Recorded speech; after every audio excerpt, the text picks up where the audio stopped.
Hi friends, please subscribe to Amravati Media and press the bell icon for more latest updates.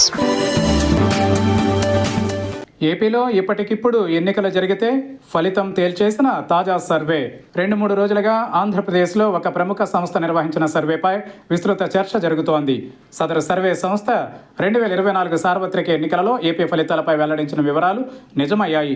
కూటమికి 160కి పైగా assembly సీట్లు వస్తాయని చెప్పిన ఏకైక సర్వే సంస్థగా ప్రజానీకం మన్ననలు పొందింది. ఇప్పుడదే సర్వే సంస్థ కూటమి ఏడాది పాలనపై క్షేత్రస్థాయిలో పరిశీలన చేసి ప్రజాభిప్రాయం సేకరించినట్టు నిర్వాహకులు చెబుతున్నారు. ఇందుకు సంబంధించి వివరాలని ఈ నెల 12న వెబ్సైట్లో పెడతామని ప్రకటించారు. అయితే సదరు సంస్థ నిర్వాహకులు ఫలితాలపై అనధికారికంగా వివరాలు వెల్లడించారు. ఇప్పటికిప్పుడు ఆంధ్రప్రదేశ్లో అసెంబ్లీకి ఎన్నికలు జరిగితే ఎలాంటి ఫలితాలు వస్తాయో వారు వెల్లడించిన వివరాలు కూటమికి భారీ షాక్ ఇచ్చేలా ఉన్నాయి.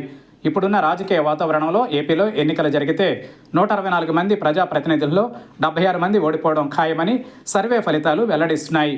ఏడాది క్రితం జరిగిన సార్వత్రిక ఎన్నికలలో టీడీపీ, జనసేన, బీజేపీ కలిసి కూటమిగా ఏర్పడ్డాయి. వైసీపీ ఒంటరిగా పోటీ చేసింది. ఎన్నికలలో టీడీపీ 135, జనసేన 21, బీజేపీ 8 అసెంబ్లీ సీట్లను దక్కించుకున్నాయి.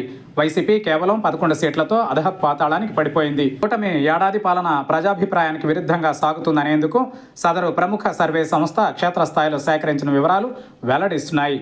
ఆ సంస్థ సర్వే ప్రకారం ఇప్పటికిప్పుడు ఎన్నికలు జరిగితే టీడీపీకి చెందిన 135 సీట్లలో 54, జనసేన 21లో 17, బీజేపీ 8 స్థానాలలో 5 కోల్పోతుందని తేల్చి చెప్పడం కూటమిని భారీ షాక్ గురి చేస్తోంది.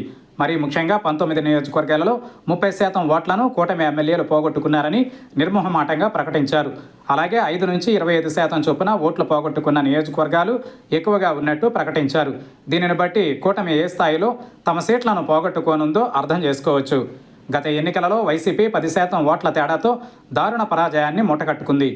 ఇప్పుడు కూటమికి ప్రజల్లో తరుగుతున్న పరపతి చూస్తే వైసీపీ కంటే దారుణమైన రాజకీయ పరిస్థితిని ఎదుర్కోవడానికి శరవేగంగా పతనం అవుతున్న సంకేతాలు కనిపిస్తున్నాయి. ఈ చేదు నిజాన్ని, నిష్ఠూర వాస్తవాన్ని గత ఎన్నికలలో కూటమికి 160కి పైగా సీట్లు వస్తాయని చెప్పిన సంస్థే చెబుతుండడం ఆందోళన కలిగించే అంశం. కూటమికి ఇంకా 4 ఏళ్ల అధికారం ఉంది. ఇది చాలా ఎక్కువ సమయం. తప్పుల్ని సరిదిద్దుకుంటుందా లేక మరిన్ని చేస్తుందా అనే దానిపై కూటమి రాజకీయ భవిష్యత్ ఆధారపడి ఉంటుంది.